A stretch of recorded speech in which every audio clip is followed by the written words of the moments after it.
Para comemorar os 80 anos de Dourados, a Prefeitura está contando a história do município através de relatos de sua gente. São pessoas que fazem parte da vida da cidade e que ajudaram a construir essa trajetória de 8 décadas. Através da memória de cada cidadão, relembramos momentos de quem acompanhou de perto o desenvolvimento de Dourados.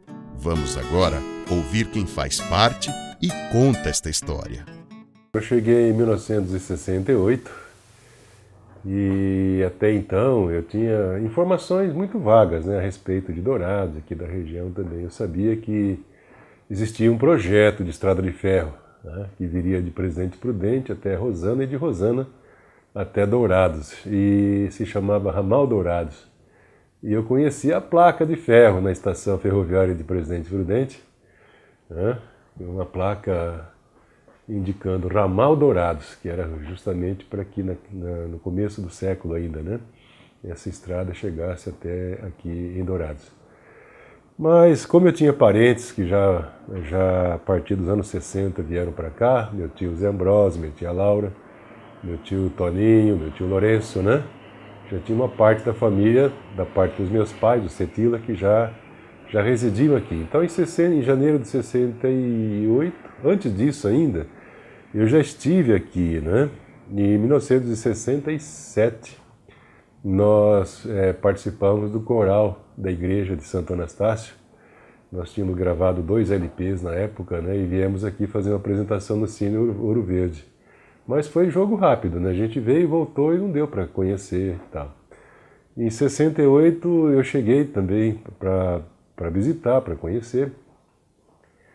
E por conta da presença dos meus parentes aqui, falavam muito de Dourados, e na época eu já estava ingressado praticamente no magistério lá do estado de São Paulo, E uma das possibilidades era de eu ir para o litoral, para Itanhaém. Mas depois, quando cheguei aqui, eu vi uma perspectiva de futuro muito grande, ainda que nesse segmento do magistério. Quando eu cheguei em janeiro de 68, nós tínhamos aqui um grupo do Rio de Janeiro de professores credenciados pelo MEC, Ministério da Educação, para dar um curso chamado Curso de Aperfeiçoamento e Difusão do Ensino Secundário, CADES, E então os professores de Dourados, da região, estavam motivados para fazer, e eu estava de férias, em janeiro, e acabei fazendo esse curso também, E ele durou vários meses e tal, e dava a permissão para a gente lecionar não só o primário, mas também o ginásio, E até o 2º grau. Era uma credencial do próprio Ministério. Então, com isso, eu vi a possibilidade de estar lecionando não só o primário, que eu vim, também cheguei aqui como professor primário, Fui professor da Escola Castro Alves, depois diretor, mas nesse tempo eu lecionava também no Presidente Vargas, Então, eu vi essa possibilidade de lecionar não só ensino fundamental, como ensino médio também. E a partir disso, já em 69, conheci a professora Zonir, que foi a primeira pedagoga formada, que é douradense, se formou no Dom Bosco de Campo Grande e veio para cá.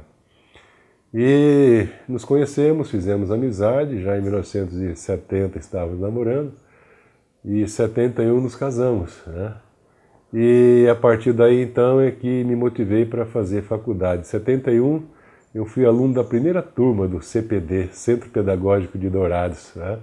Fiz um ano aqui e depois complementei o restante lá em Campo Grande. Eu e também uma turma de uns 10 professores, Eu, Sultan Raslan, a Irene Raslan, eu me lembro do Wagner Botelho, da professora Marinita, Maria Cavano, enfim, nós éramos um grupo bom. Nós pagávamos a prestação de uma Kombi, e a gente ia e voltava todos os dias para Campo Grande, saía às 3 da tarde, chegava de madrugada praticamente, mas às 7, 7h30 da manhã tinha que estar em sala de aula já aqui, porque nós éramos professores também. Então, nesse ritmo, a gente conseguiu formar geógrafo, né? E nessa minha trajetória, na sequência, eu fui para o Rio Grande do Sul fazer especialização, e já no nível de pós-graduação. E completei a pós-graduação em nível de mestrado na Universidade de São Paulo, na USP, né? Mas nesse meio tempo eu já estava ingressado como professor da Universidade Federal, porque a Universidade Estadual, ela passou a Federal por ocasião da divisão do Estado. No que dividiu o Estado, né? Pouco tempo depois, a Universidade Estadual passou a ser federal também, né? Aí nós ficamos com a sede da reitoria, aliás, uma extensão da reitoria de Campo Grande, que era o CEUD, né? O Centro Universitário de Dourados. Então, por aí eu fiz a minha carreira, fiquei na universidade durante 22 anos, né? E nesse meio tempo fui candidato a prefeito em 88 e depois a vereador em 93, né? Aí eu não parei mais com a carreira política, né? Me aposentei em 96, mas já era vereador nessa época, né? E na sequência fui a deputado estadual, depois a prefeito durante 8 anos, aí voltei a ser deputado estadual novamente. Eu sei que completei 6 anos de vereador, 6 anos de deputado estadual e 8 anos de prefeito daqui de Dourados, né? Bem, quando eu cheguei, eu não tive muita dificuldade para me adaptar do ponto de vista da cultura local e regional, até porque na minha cidade, Santo Anastácio, não só Santo Anastácio, mas também as cidades próximas ali, Presidente Venceslau, Presidente Epitácio, né? E nós tínhamos muito contato aqui com a região através das comitivas de peões, né? E muitos que possuíam terra aqui, fazendeiros, tinham comitivas também, né? Então veja bem, na frente da minha casa tinha uma grande comitiva da família Baltuili, que tinha fazenda aqui na região de Rio Brilhante, bem próximo daqui de Dourados. E então essa pionada era toda descendente de paraguaios, de guaranis, ou então até de gaúchos instalados aqui no Mato Grosso do Sul. E então a gente tinha esse contato, através deles que a gente veio a conhecer muitas músicas, né? Muito da música, a musicalidade daqui da fronteira. Fiquei conhecendo os ritmos, né? Como a guarani, o chamamé, a polca, isso já na minha infância e na minha adolescência a gente já tinha esse contato. E muitas palavras em guarani se falava lá naquele interior, né? E a gente assimilava, porque tinha um contato muito forte com esse pessoal, né? Que até ajudava nas tarefas que eles tinham. Essa peonada toda tinha tropa, tinha os burros cargueiros, tinha, né? Cada qual tinha divisão de trabalhos entre eles, e a gente então acabava interagindo com eles até para executar algumas tarefas, né? Como levar essa tropa para dar água nas baixadas, e levar, trazer, isso aí é uma coisa que a gente estava ali frequentemente, e sempre ouvindo os causos, né? Ouvindo as músicas, e o que não faltava era violão. O divertimento deles era praticamente a parte musical. E tinha as danças, tinha nessa época do ano as quadrilhas, né? Mês de junho, julho, as festas juninas eles celebravam bastante, enfim. E essa comitiva era de uma família bem aberta, bem receptiva, né? E foi muito legal. Quando eu cheguei aqui em Dourados, eu já sabia muitas palavras em Guarani e espanhol também. Então, e outro traço que foi assim, que facilitou muito esse contato, essa interatividade, foi a facilidade com o espanhol também, né? Que toda essa fronteira eu falo Guarani, falo espanhol, e eu tenho essa descendência de espanhóis, né? Meus avós, da parte de pai, falavam espanhol na minha casa, meu pai também usava muitas expressões em espanhol, então a gente já veio praticamente com essa facilidade de interagir aqui com a população local, né? E chegando aqui, a gente, claro que foi um certo impacto, né? Porque aqui você tem um tipo de solo bem diferente da nossa região. Lá é uma terra mista, né? E aqui não, solo extremamente argiloso, lá para o solo roxo, né? E uma terra bem pegajosa, e naquele tempo quase não se tinha asfalto, né? O asfalto que tinha em 68 era apenas na Marcelino Pires, mas cuja lama da lateral vinha e cobria tudo, né? E Marcelino Pires, depois que chovia e secava, levantava aquele pó que parecia um talco vermelho, né? E então eu me lembro daquela época, né? Do meu cantinho, me lembro da Coimasa, me lembro do Galo Fino. E apesar de garoto, tinha cerca de 19 para 20 anos, né?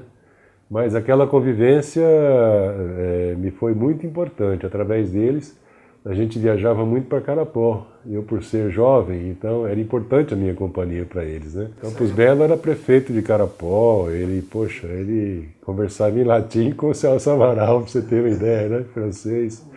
Eles tinham assim um nível de formação muito, muito grande, porque foram seminaristas também e tal. E esse contato me amadureceu bastante, né? Me motivou muito, me incentivou bastante para leituras, para música, para poesia e tal, que no Armando Carmelo você tinha ali, era a tal da Papelaria Alegria. Nos fundos tinha a República, onde morávamos ali com o pessoal do Banco do Brasil, né? E boa parte dos funcionários do Banco do Brasil moravam naquela República do Carmelo. E ali tinha pessoas assim, bastante, não só do Banco do Brasil, mas tinha outras, né? Que tocavam instrumentos, né? E eram músicos, e ali tinha todo um ambiente de violão, de saxofone, né? O Paulo Cortez era um músico muito habilidoso no saxofone. O Américo Salgado tocava muito bem violão e a sua esposa cantava divinamente. E me integrei com esse pessoal e toda tarde, então, era uma festa, né? E o Carmelo, a presença dele era marcante. Na frente da Papelaria Alegria você tinha a mercearia do Mário Eto, né? Mercearia Central. E ali então que reuniam era o point, né, da cidade, né? Reunia os advogados da época, né? O prefeito da época, o Totó, radialistas, né? Frequentavam. Enfim, era um local assim bem diversificado, mas o que marcava muito era a presença dos caixeiros viajantes. Interessante, né? Por quê? Os caixeiros viajantes que vinham de São Paulo, Rio de Janeiro e outros estados, das capitais e tal, eles chegavam aqui, né? Tinha aquele ponto, e ali eles eram muito explorados para saber o que é que estava se passando em nível de país, né? Porque os jornais demoravam às vezes mais de mês para chegar. A dificuldade de comunicação era tão grande, principalmente em termos de mídia, né? Que a Copa de 70 nós ouvimos pelo rádio, o rádio portátil, daqueles de pilha, né? Na mercearia do Mário Eto, foi colocado bem no alto, num palanque assim, né? E juntou um mundaréu de gente para poder ouvir a Copa do Mundo, porque foi caindo ligações e tal, e só ficou a Rádio Gaúcha de Porto Alegre passando a final da Copa do Mundo de 70 lá no México, né? Mas me lembro bem, foi bem marcante. E esses caixeiros viajantes, então, passavam informações, né, do que se passava em nível de país, né? E era interessante. E ali apareciam os poetas, né? Eu me lembro que o Isaac de Barros, né? Ele era aprendiz de poeta com o Armando Campos Belo, ia toda tarde lá aprender poesia. O Carmelo, nesse ambiente da mercearia do Mário Eto, toda tarde que reunia esse pessoal todo, ele declamava até Camões, né? Então ele era o poeta e fazia aqueles momentos, né, de literatura importantíssimo, né? E tudo aquilo trazia uma motivação, e era um ambiente onde se discutia política, religião, se discutia os rumos da cidade, se discutia os planejamento urbano, se discutia futebol, então nem se fala, né? Mas a cidade em si, o que me admirava em Dourados, assim, que realmente me chamava muita atenção, algo extremamente positivo, coisa que a gente raramente via no interior de São Paulo, né? Era o planejamento urbano de Dourados, né? A forma com que a cidade foi planejada. Né? Isso lá, nos anos 30, a informação que a gente tem é que as trenas eram de couro de boi ainda, né, para fazer as medições, mas você vê, naquela época, eles fazerem um traçado de uma Marcelino Pires com pista dupla, canteiro central, do jeito que foi concebida, uma Weimar Torres, naquela época era chamada de Rua Rio Grande do Sul, né? E antes disso era chamada de Rua dos Velhacos, porque quem comprava na Marcelino Pires e dava cana, não passava mais por ali, passava pela Weimar Torres. Naquela época, dos anos 30, você imagina a antevisão que aquelas pessoas tiveram, né? Que haveria de congregar toda uma região, mas eram distritos de Dourados ainda. Toda essa região praticamente não tinha a divisão política administrativa que tem hoje, né? Não havia, com o tempo é que foi acontecendo a emancipação política, né? Fátima do Sul era Vila Brasil, Juti, o município de Juti era Santa Luzia, e assim vai, até, né, Dourados chegava até as margens do rio do Paranazão, né? E o que tinha eram pequenos patrimônios que surgiram pela força não só da pecuária, né? Começa lá com a Companhia Mata Laranjeira, a extração da erva mate, né? Na mata, depois a pecuária nas áreas de campo, mas depois a região se fortaleceu e isso deu um impulso extraordinário para Dourados. Foi um dos maiores projetos de todos os tempos, que é o da Colônia Agrícola Nacional, né? A partir de 1942, o Getúlio Vargas que assina o decreto, porém ela vai ganhar força a partir dos anos 50, com a vinda de muita gente, principalmente do Nordeste, né? Depois é que vieram os paulistas, paranaenses, né? Vieram muitos mineiros e tal, mas gaúchos, né? Já nos anos 70. Os gaúchos têm a história do pioneirismo, do final do século XIX para o século XX, né? Início do século XX, e isso marcou muito o povoamento com a vinda dos gaúchos aqui para a região nossa, inclusive para Dourados. E a gauchada então veio com as suas máquinas, implementos, com a tecnologia que eles tinham também. Então foi um segundo movimento forte de migração do Rio Grande do Sul para cá, né? Praticamente o asfalto era só Marcelino Pires. Essa região da Água Boa, né? Nessa imensidão da Água Boa, era um guaviral enorme. A gente às vezes ia com os alunos para catar guavira depois das aulas, né?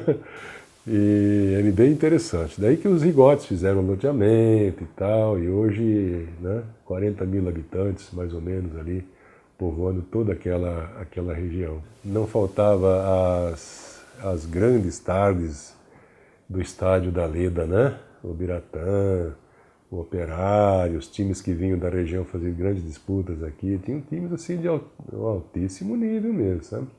Era prazeroso a gente assistir às jornadas esportivas todos os domingos à tarde no estádio da Leda, né?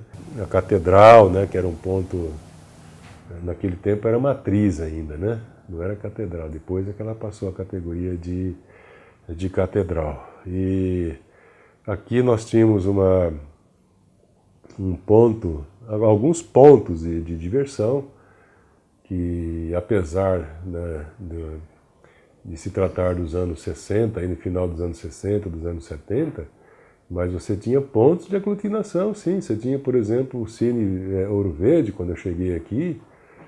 Nossa, aquilo, as sessões, né, a primeira sessão, a segunda sessão, isso de praticamente todas as noites, né? Aos sábados e domingos tinha mais sessões ainda, tinha as matinês e tal. Então a gente nota que a sociedade local, ela realmente curtia o cinema. Outro traço que me marcou bastante também foram os festivais, ocupando o mesmo espaço do Cine Ouro Verde, né? Ali nós tivemos aquelas jornadas enormes de musicais, né, chamadas de festivais da música popular brasileira, né? E que revelou muitos talentos aqui em Dourados. E também, nossa, o ingresso ali, a entrada era disputadíssima, que lotava realmente, né? Então, a cidade era bem movimentada, tinha as festas juninas que, nossa, parava a cidade, né? 7 de setembro, então, nossa, as festas, né? Das escolas Presidente Vargas, do Colégio do Imaculada Conceição, a escola Oswaldo Cruz, né? Aquilo, os alunos todos os alunos, né? Desfilavam uniformizados e com aquelas alegorias lindíssimas, né? Que passavam pelas ruas de Dourados, e a população toda participava intensamente. E me marcou também a presença aqui do Exército, faziam várias paradas aqui em Dourados, né? Me lembro o general Pitaluga, enfim, generais famosos vieram aqui fazer grandes manobras que realmente chamavam muita atenção da população local, regional. O Exército tinha uma integração forte, talvez por causa, né, da presença aqui da fronteira, né, por causa da faixa de fronteira. Então havia grandes mobilizações, né, naquele período. Não era uma cidade pacata, uma cidade... tinha uma efervescência cultural, puxa vida, tinha concursos literários de oratória. O Clube Social, então, era uma efervescência, né? Fiquei muito triste, né, quando aconteceu aquela demolição. Mas ali aconteciam as festas de formatura, casamentos, enfim, os grandes eventos de Dourados. Era realmente por conta do Clube Social. Era uma cidade que tinha uma efervescência muito grande, sem falar das movimentações políticas, né? Aqui, quando armava palanque para as disputas, era para valer, né? E a população participava, né? Grandes comícios acontecerem em Dourados, coisas que a gente praticamente não via com aquela intensidade no interior de São Paulo, né? E aqui você tinha todo um ambiente político, musical, cultural, poético, literário, né? Já naquela época a gente já via toda essa movimentação. E o casamento realmente foi um fator importante para que eu me fixasse, né? E a Zoneira da família Matos, uma das famílias mais tradicionais, não só de Dourados, mas da região também. E então, através do meu casamento, né? Já vai para 44 anos de convivência. Através desse meu casamento é que me integrei, né, principalmente com a família Matos. Através da família Matos, claro que a gente foi buscando uma relação assim mais próxima também com as outras famílias, né? Com os Torraga, com os Palhano, com a família Capilé. Mas teve algo aqui que foi muito marcante para a região, que foi a presença da Companhia Mato Laranjeira, né? Aqui em Campanário, né? Campanário tinha escola com orientação francesa, né? E ali formava muitos alunos que acabavam se espalhando pela região toda.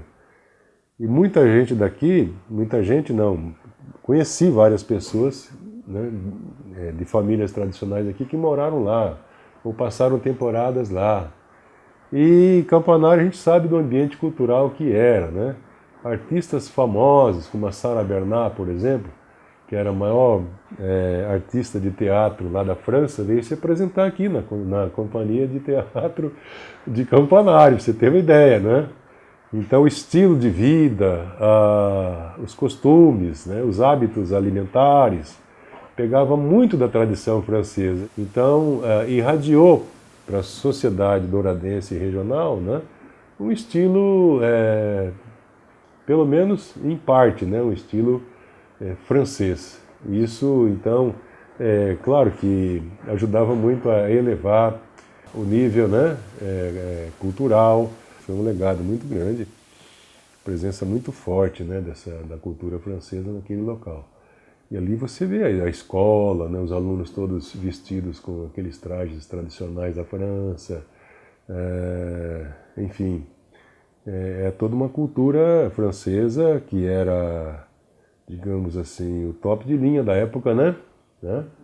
Então, nem se tinha disputa com a cultura norte-americana, né? Praticamente a presença americana aqui foi, pelo menos naquele período, foi insignificante se comparando com a cultura francesa. Realmente, Campanário deu uma contribuição extraordinária para a nossa região em termos de consolidar uma cultura ocidental, europeia, né, com base na França, que você vê, Paris era a cidade-luz, né?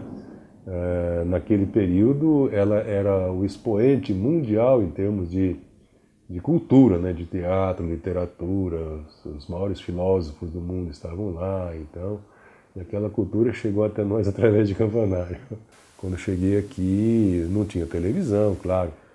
A televisão entrou nos anos 70, 68, né, você só tinha a usina velha, que fornecia energia elétrica, acho que até lá pelas 10 da noite, né? Depois apagava tudo.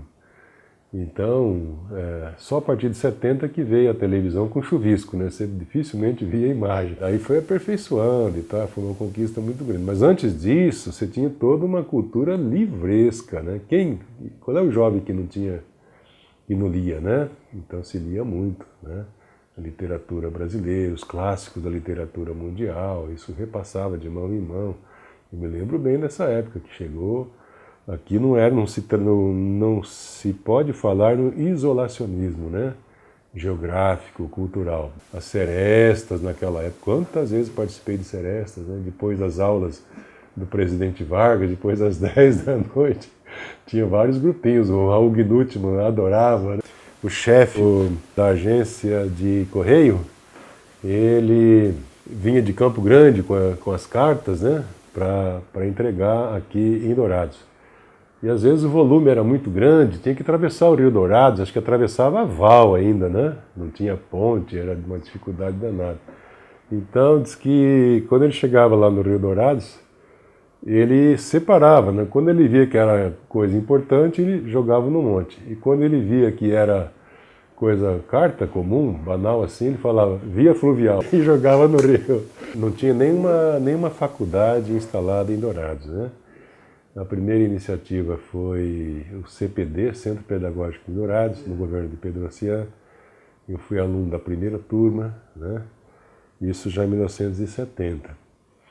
E depois é que veio a Socigram, que hoje é a Unigran, né? E na sequência que vieram outras mais, como a Anhanguera, hoje tem a UFGD, toda uma evolução, né? A Unip, as coisas evoluíram bastante. Mas naquela época não tinha o nível universitário, mas em compensação você tinha aqui em Dourados o nível médio, né? O Colégio das Irmãs formava professores, né? Magistério.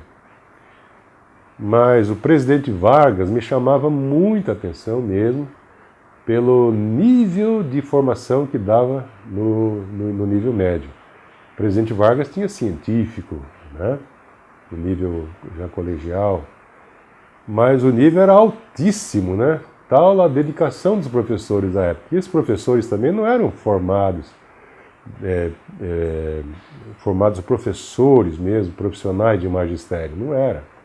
A grande maioria eram médicos, eram funcionários do Banco do Brasil, eram engenheiros, eram pessoas de outras áreas que acabavam, por ideal mesmo, né, ir lá fazer a sua parte. A Zonil foi a primeira pedagoga, né, aqui a chegar em Dourados, para você ter uma ideia, né, a carência que havia de professores. Por isso que o MEC veio aqui dar aquele curso de aperfeiçoamento para os professores, para quem não tinha o credenciamento para o segundo grau. Mas havia uma pleiade de professores que não eram da área, mas eram super dedicados, né? E o Celso Amaral mesmo era um desses expoentes, né? E montou uma biblioteca que era difícil você encontrar pelo interior do Brasil a biblioteca que tinha a Escola Presidente Vargas. O laboratório que tinha o Presidente Vargas, né? São coisas do Celso Amaral. O mobiliário que tinha essa escola, né? E os professores, então, muitos deles, além das aulas efetivas, normais, Muitos deles davam aulas aos sábados, gratuitamente, como se fosse um cursinho gratuito. Não se falava em cursinho naquele tempo, mas era uma preparação para ver os seus alunos bem-sucedidos nos vestibulares, né? Eu me lembro que a maioria dos alunos do Presidente Vargas passavam nos vestibulares de Curitiba, de São Paulo, do Rio de Janeiro, sem maiores dificuldades, né?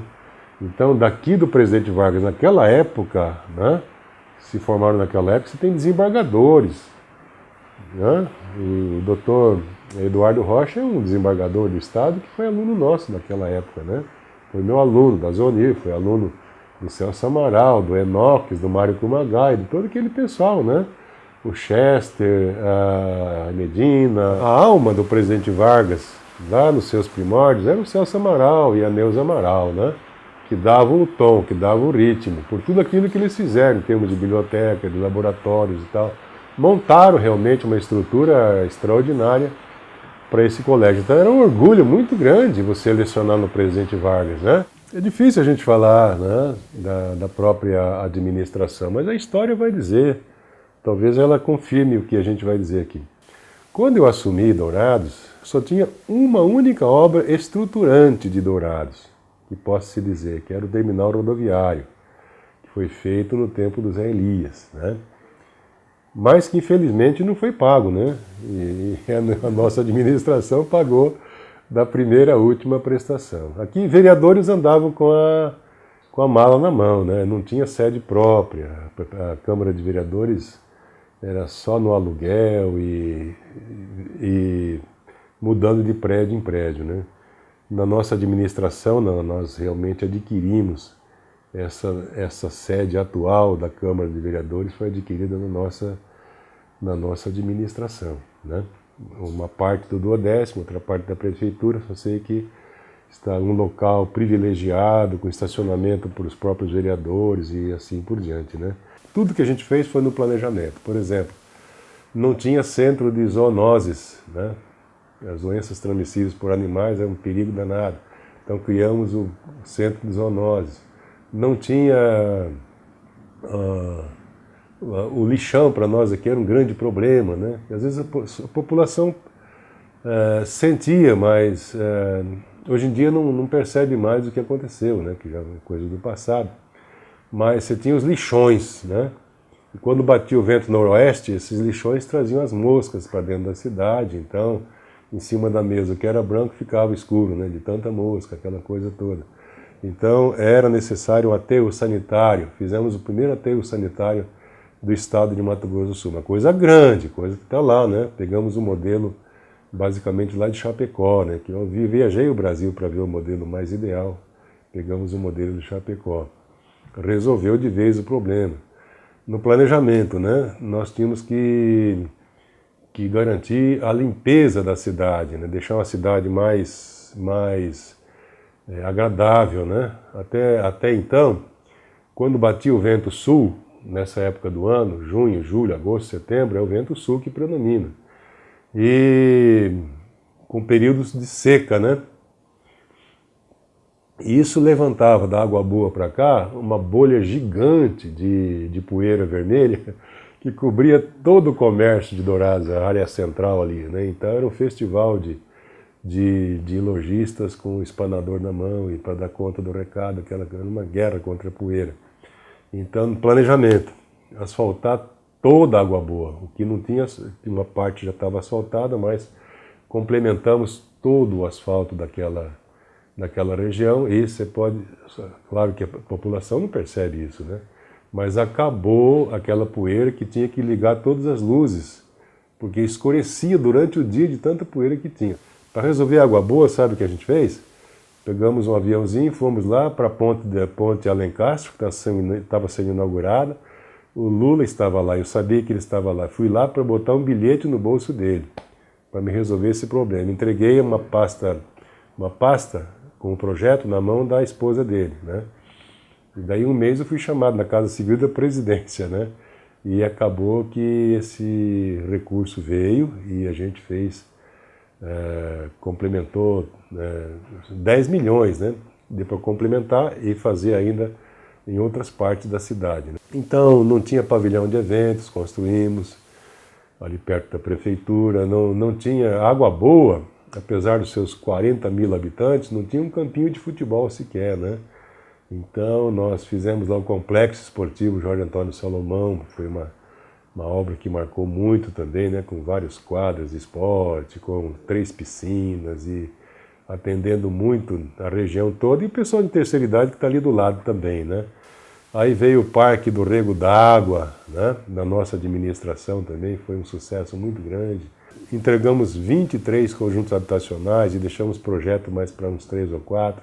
Desfavelamos Dourados de ponta a ponta. Quando dá uma chuvinha como essa de agora, de 30 milímetros aí, você podia ir na Água Boa que estava tudo inundado, as casas com água pela metade, porque não tinha drenagem, não tinha drenagem.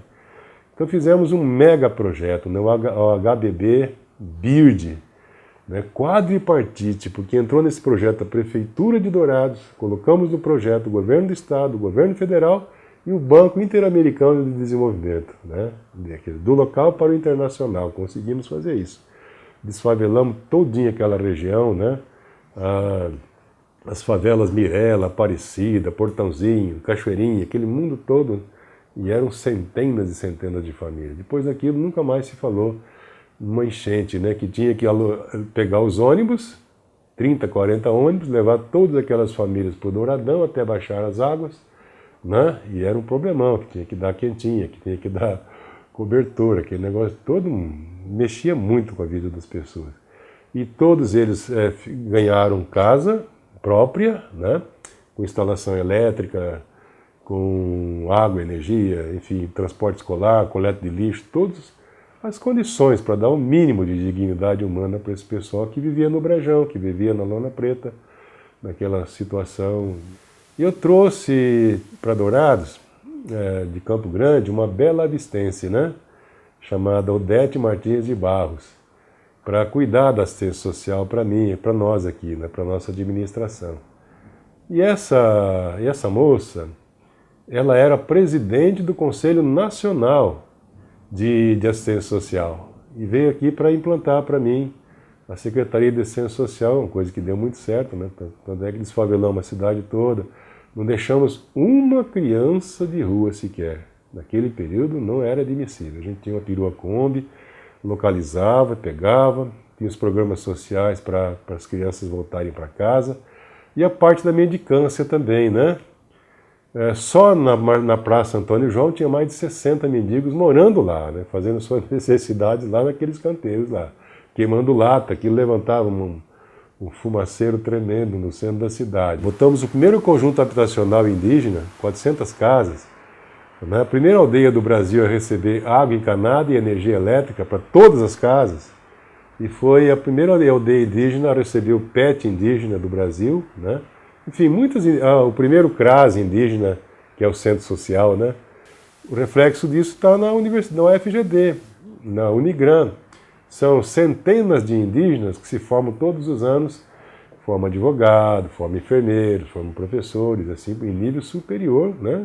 Alunos indígenas formados até em física, você tem uma ideia. O primeiro físico indígena do Brasil formado na UFGD no ano retrasado. Eu acho que acertei na equipe, né? Uma equipe pouco conhecida da sociedade local. Você coloca lá o Mário Tompes, para secretário de planejamento. A sociedade local não conhece o Mário Tompes, mas ele é professor comigo na universidade e simplesmente o camarada é doutor em planejamento urbano pela UNB, Universidade de Brasília. Você imagina o potencial que tinha aqui, tive que aproveitar, né? Você pega um Biasotto, doutor, que orienta tese na Universidade de São Paulo. Veja o nível do camarada. Então eu fui, né, ajeitando as pessoas nos seus respectivos lugares para dar um paradigma novo, não querendo romper com nada, mas muita coisa do passado a gente aproveitou também, né? As obras inacabadas, né? Não é crítica, que às vezes passa de uma administração para outra. A prefeitura nova ficou 12 anos pela metade, concluímos. O hospital universitário, 12 anos pela metade, concluímos também. Quando eu falo concluímos, não é tarefa fácil, né? Um hospital universitário, eu precisei de 26 milhões, né, para concluir a obra e equipar né? Que não é tarefa fácil equipar, e depois colocar 520 pessoas lá dentro para trabalhar, entre médicos, enfermeiros e administrativos. No planejamento, Tetila tem que ir para Campo Grande, né, para fazer o contato com as empresas de lá, para atrair as empresas. Daí lá ia o prefeito com pesquisa na mão. Assim trouxemos o Bigolin, a Renault, a Nissan, a Percal, trouxemos o Atacadão, né?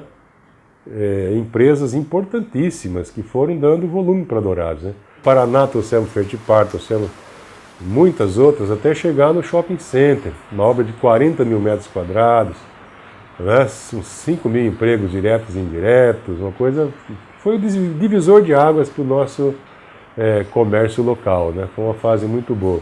Eu sei que abriram mais de 4 mil empresas novas, né? Entre micro, pequenas, médias e tal, gerando mais de 50 mil empregos novos, né? Chegamos muito próximo a zerar o desemprego de Dourados até 2008, né? Mas de repente eu me vi prefeito, o Zeca governador e Lula presidente.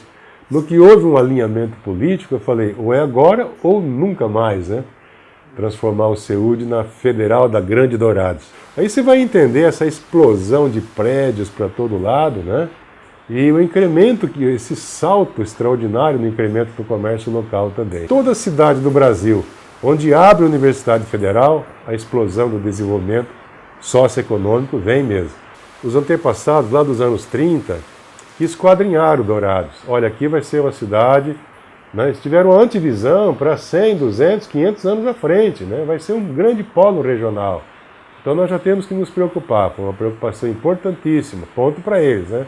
Ponto positivo também do planejamento estratégico local foi no governo, na administração do Zé Elias, né? Que eu sempre lembro isso aí, que ele trouxe aqui o Jaime Lerner para fazer um planejamento, né? Para replanejar Dourados e colocando na cidade, naquele tempo não era nem cidade, ainda era na zona rural, né? Colocando o Parque Antenor Martins e o Parque Arnulfo Fioravante, né? Já com aquela antevisão de que esses dois parques ficariam encravados dentro do perímetro urbano, não deu outra coisa, né? Aí quando chegou na minha fase, então o grande mérito do Zé Elias, né? Um dos grandes méritos foi realmente a reserva desses dois parques, que são reservas para a Ad Eterno, né? Só que eu tive que tomar as cautelas. Se eu deixasse esses dois parques, o Antenor e o Arnulfo, ao Deus dará, como vinha, né? Sem cercamento, sem nada, só no Arnulfo já tinha 66 famílias lá dentro, com casas já instaladas, tudo, né? Então eu tive que ir lá, fiz reunião com eles, repassei acho que R$ 2.500 para cada família fazerem as suas mudanças e demos um terreno para cada família. E hoje é o coração, a área core de Dourados, o ponto central de Dourados, se você olha no mapa, é onde está o Arnulfo Fioravante, é o shopping center ali, né? E aqui o Antenor Martins, que era um subúrbio praticamente, hoje todo tomado, né? Se você pensar que a cidade já chega lá no Novo Horizonte, já na beira da BR, você imagina quantos conjuntos habitacionais tem depois do Antenor Martins. Então, acho que o Zé Elias marcou um ponto importantíssimo, dentro de uma visão bem futurista, né? Trazer o Jaime Lerner e fazer o planejamento. Olha, eu vejo assim uma perspectiva que Dourados tem, e poucas cidades do Brasil têm, né? Primeiro por ser um polo regional de desenvolvimento, né? E com isso ela atrai quase 40 cidades que hoje já estão, essas cidades todas da nossa região, estão todas já interligadas por asfalto, né? Então você tem um raio muito próximo de Dourados, né? Já com cidade. Eu posso garantir para você, como geógrafo que sou, de forma muito modesta, mas eu imagino que Dourados é a única cidade do Mato Grosso do Sul que comanda uma rede urbana. Dourados tem uma rede urbana que lhe dá uma base de sustentação, né? Quase 40 municípios que têm uma relação de dependência direta com Dourados. Como dependência? Prestação de serviços, serviços técnicos, serviços educacionais de nível médio, de nível universitário, de pós-graduação. serviço médico hospitalar, serviço dentário, serviço em todos os níveis, né? A região toda acaba vindo aqui para Dourados. Então você tem uma população flutuante hoje, que são milhares e milhares de carros, né? Que são da chapa de fora e que estão aqui à busca de prestação de serviço, além do comércio, né? De Dourados. E é um potencial que tende a ser elevado ao cubo, né? Quase que ao infinito. Por quê? Porque a região nossa, até bem pouco tempo, ou era lavoura ou era pecuária. As terras de pecuária, terras mais fracas, né? Elas não tinham os cuidados que está tendo hoje em dia. Essa percepção a gente tem quando viaja pela região nossa, né? Então, aquelas áreas de pecuária degradada, e a região nossa aqui tinha quase, digamos assim, quase 500 mil de hectares de pastagens degradadas. Hoje você quase não vê mais isso. Essas pastagens que eram degradadas, hoje tudo com curva de nível, terraceamento, né? O governo federal tem linha de crédito para isso, então você vê de ponta a ponta viajando de avião, observe isso aí. As propriedades todas com as suas curvas de níveis, e onde a água provocava erosão, hoje a água infiltra, né, e aumenta a reserva hídrica dos solos, melhora substancialmente a qualidade das pastagens, né, e as pastagens sendo transformadas em lavouras também. Agora, tudo isso, essa valorização econômica tão crescente, tão recente também, ela reflete diretamente em Dourados. Agora, Dourados, com a Universidade Federal, com o Shopping Center, né, com toda uma região para te dar o suporte, não tenho dúvida nenhuma que ela tem tudo para rapidamente estar entre as 50 mais dinâmicas do Brasil. Tudo que vivemos é valorizado através de nossas memórias. Prefeitura de Dourados, 80 anos. Eu conto essa história.